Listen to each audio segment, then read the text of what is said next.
भारतीय राज व्यवस्था जो कि BA द्वितीय वर्ष के राजनीति विज्ञान के संदर्भ में द्वितीय प्रश्न पत्र है। इसके अंतर्गत आज मैं आपको भारतीय राष्ट्रपति की क्या उपलब्धियां हैं, वेतन भत्ते क्या हैं, उन्मुक्तियां क्या हैं, कार्यकाल कितना है और महाभियोग की प्रक्रिया किस प्रकार से लगाई जा सकती है, इसके बारे में विस्तृत जानकारी देना चाहती हूँ। सर्वप्रथम यदि हम राष्ट्रपति की उपलब्धियों के बारे में चर्चा करें तो भारतीय संविधान के अनुच्छेद 59 के अनुसार राष्ट्रपति को संसद द्वारा निर्धारित परिलब्धियां और भत्ते प्राप्त होंगे। इसके अतिरिक्त राष्ट्रपति को निःशुल्क निवास स्थान और संसद द्वारा स्वीकृत अन्य भत्ते भी प्राप्त होते हैं। राष्ट्रपति के कार्यकाल में उनकी उपलब्धियों तथा भत्तों में कोई कमी नहीं की जा सकती। सेवानिवृत्ति के पश्चात राष्ट्रपति को वार्षिक पेंशन प्राप्त होती है। पूर्व राष्ट्रपति को सचिवालय के खर्च के लिए निःशुल्क आवास, बिजली, पानी, कार आदि की भी सुविधा उपलब्ध होती है। फरवरी 2000 में राष्ट्रपति के जीवित जीवन साथी को आवास और पेंशन देने का निर्णय लिया गया है। वर्तमान में राष्ट्रपति को 5 लाख रुपए प्रति माह वेतन दिया जाता है। अब यदि हम राष्ट्रपति की उन्मुक्तियों की बात करें तो राष्ट्रपति को कुछ उन्मुक्तियां या छूट भी प्रदान की गई हैं। अपने पद के अधिकारों तथा शक्तियों का प्रयोग करते हुए वह जो कोई भी कार्य करे उसके संबंध में उसके विरुद्ध किसी न्यायालय में कोई मुकदमा नहीं चलाया जा सकता। यद्यपि भारतीय संघ के सभी कार्य राष्ट्रपति के नाम पर होते हैं, लेकिन उन कार्यों के लिए वह व्यक्तिगत रूप से उत्तरदायी नहीं है। जब तक कोई व्यक्ति राष्ट्रपति के पद पर आसीन है तब तक उसके विरुद्ध किसी दीवानी या फौजदारी न्यायालय में कोई मुकदमा नहीं चलाया जा सकता। न तो उसकी गिरफ्तारी के लिए वारंट ही जारी किया जा सकता है और न ही उसे कैद किया जा सकता। अगर किसी व्यक्ति का उस पर किसी प्रकार का दावा हो तो 2 महीने का नोटिस देने के बाद ही किसी प्रकार की कार्यवाही की जा सकती। अब हम बात करते हैं राष्ट्रपति के कार्यकाल की। तो भारतीय राष्ट्रपति का कार्यकाल 5 वर्ष निश्चित किया गया है।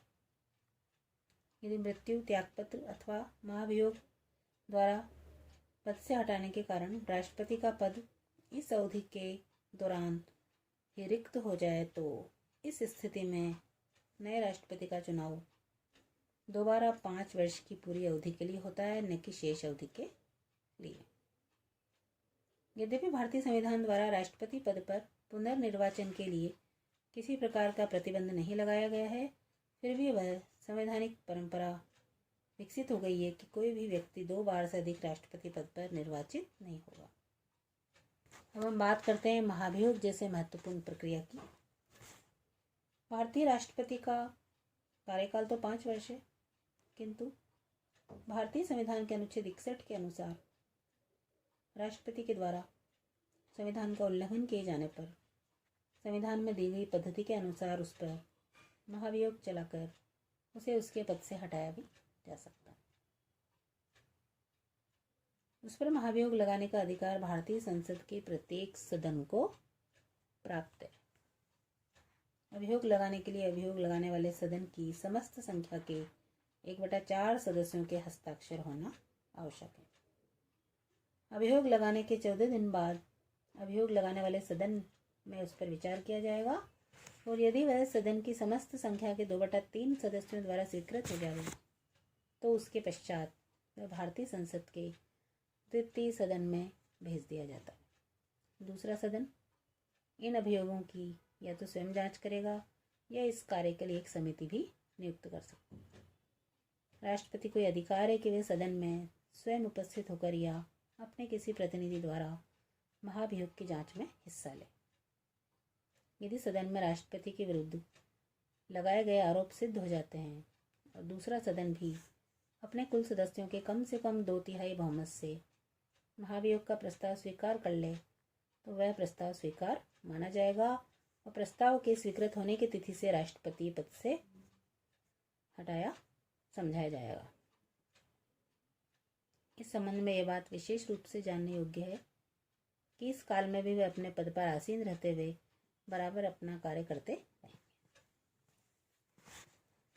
राष्ट्रपति अपने पद पर निश्चित अवधि के समाप्ति के उपरांत भी उस समय तक आसीन रहेंगे जब तक उसका उत्तराधिकारी राष्ट्रपति पद को ग्रहण नहीं करता। संविधान के अनुच्छेद 70 में कहा गया है कि यदि कभी ऐसी परिस्थिति आ जाए जब भारत का राष्ट्रपति या उपराष्ट्रपति अपने कार्य को संपन्न करने में असमर्थ हो तो भारतीय संसद को उनके कार्यों के संपादन की व्यवस्था करनी होगी। इस प्रसंग में 1969 में ही अनुच्छेद 70 के अंतर्गत presidents discharge of functions bill पारित किया गया। इस अधिनियम के अंतर्गत ये व्यवस्था की गई कि राष्ट्रपति और उपराष्ट्रपति दोनों ही पद रिक्त होने पर सर्वोच्च न्यायालय का मुख्य न्यायाधीश या उसकी अनुपस्थिति में सर्वोच्च न्यायालय का उपलब्ध वरिष्ठतम न्यायाधीश राष्ट्रपति पद के कर्तव्यों को संपन्न करेगा। आज के लिए धन्यवाद।